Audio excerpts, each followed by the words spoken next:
Bienvenidos, en este tutorial les voy a explicar cómo realizar un dibujo con solo lápices de colores cuando no tenemos marcadores.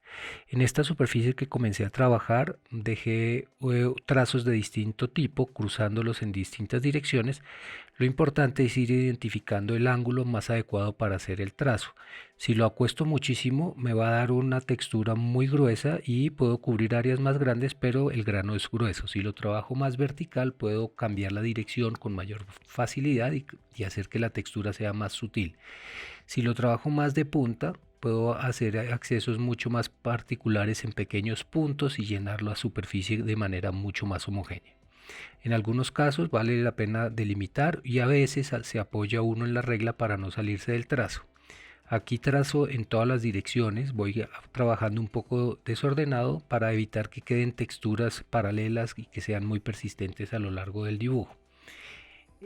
A veces yo no lo acostumbro mucho, pero se puede fundir con el dedo para quitar un poco la textura y ayudar a suavizar.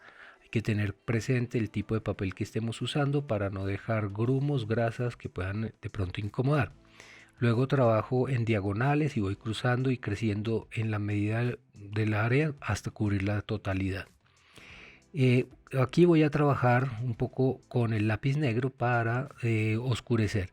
¿Qué es lo que hice en este caso? Le di un fondo azul para hacer que en los pequeños poros que me quedan abiertos del negro se vea un color distinto al blanco y me da una tonalidad y me ayuda a contrastar un poco el fondo y la figura y le da una calidez al mármol que estoy dibujando, al granito, bueno, a los distintos materiales.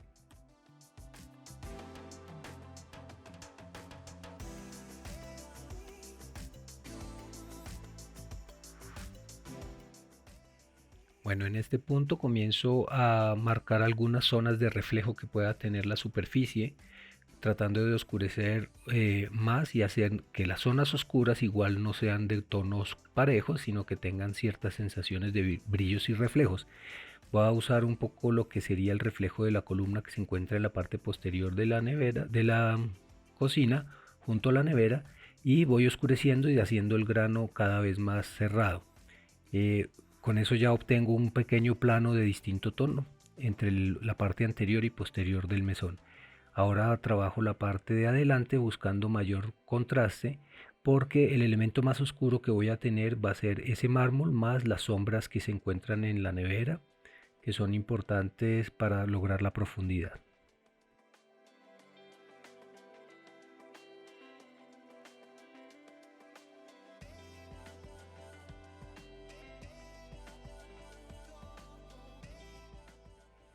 Una vez que ya he logrado la diferencia, suavizo un poco la textura para que no se vea como un volumen, simplemente lo quiero como un plano con ciertos reflejos. Todavía más adelante se puede aclarar un poco y suavizar. Luego arranco con la parte frontal de los cantos del mármol para lograr los espesores del material.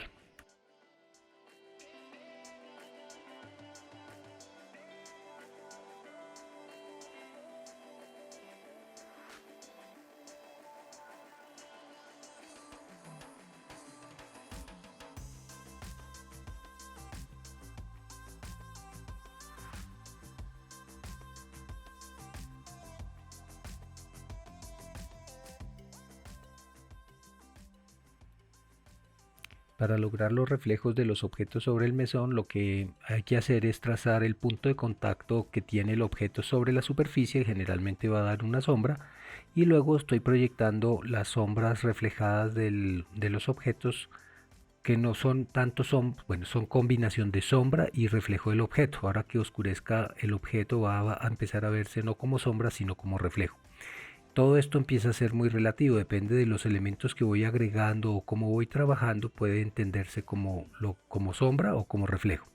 En este punto que ya empiezo a darle la oscuridad a los contenedores, a los frascos, da la sensación de ser un reflejo. Aquí estoy dibujando un objeto que se encuentra en la parte posterior y su proyección en reflejo sobre el mesón que está delante.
Bueno, en este punto voy a comenzar a trabajar un poco las texturas sobre el mesón, dándoles un poquito de color y calidez con el fin de lograr un poquito más de atmósfera. La pared del fondo es un poco naranja y el frente es un poquito, tiene luces azules reflejadas de las paredes, entonces le estoy poniendo un poco de azul al mesón. Eso va a hacer que al finalizar se ve un poco más la sensación de reflejo. En este caso hago siempre los reflejos verticales que me ayudan a mantener la profundidad desde el punto de vista en que lo estoy mirando.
En este punto estoy trabajando toda la parte del fondo, oscureciendo, haciendo con un gris oscuro sobre los colores más cálidos que puse naranjas en el fondo, y eso me da un poquito de iluminación y sensación de que hay una luz cálida atrás. En este punto hago muy oscuro las esquinas para darle mayor profundidad y hacer que se vea más atrás la pared que la nevera. Destaco un poquito los objetos que hay sobre la mesa y son los que se justifican como reflejo en la superficie del mesón que está adelante.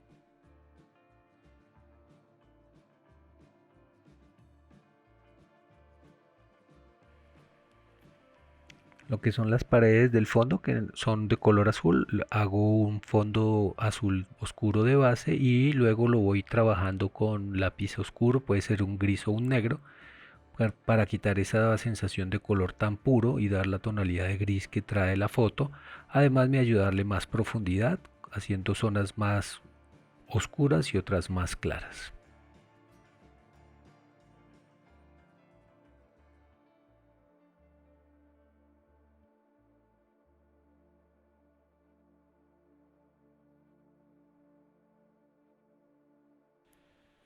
Para la textura de la madera voy a trabajar con distintos tonos de ocre o marrón. Arranco primero con un cálido para mirar un poco el valor, pero además para dejar esa sensación de tonos variados, unos más adelante, otros más atrás, cantidades que van variando según vaya viendo. La madera es bastante oscura, pero igual pongo unos ocres claros y luego unos rojizos, unos tierras, hasta lograr el tono más o menos cercano y voy oscureciendo progresivamente. Es importante que la textura no sea muy mecánica, que haya partes donde se vean como nudos o zonas más oscuras, y cambiando la dirección un poco del trazo me ayuda a dar la sombra o sensación de proyección de sombra del mesón sobre la madera. Voy a hacer distintas capas hasta lograr el tono más cercano posible.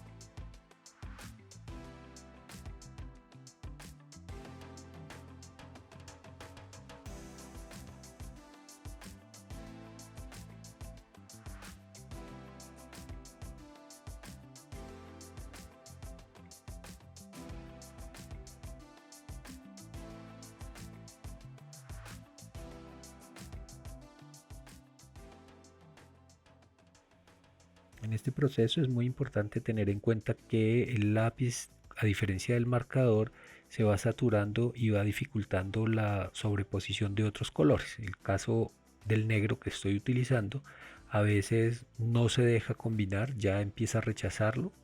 Entonces es muy importante tenerlo presente, no cargarlo demasiado. A veces con un poco del dedo se puede quitar la textura y ayudar a trabajar nuevamente, pero es muy importante, hay un límite para el lápiz de color. Si me excedo o mi lápiz papel es muy liso como este que tengo acá, la textura se hace muy difícil. Lo más importante es que el papel ideal para un lápiz de dibujo, un lápiz de color de cera como este, es que el papel no sea muy liso, que tenga algo de grano que ayude a raspar la punta y dejar textura, dejar grumos muy finos sobre la superficie. Si el papel es liso, empieza a brillarse y después no le quita material al lápiz y se hace muy difícil colorear. Luego con un poquito de lápiz blanco, obviamente depende de la calidad de su lápiz, si su lápiz no es muy blando puede que no le dé el resultado, y este sería un estado de avance, faltaría un poquito más de trabajo para conseguir el nivel ideal. Espero que les sirva de guía, hasta pronto.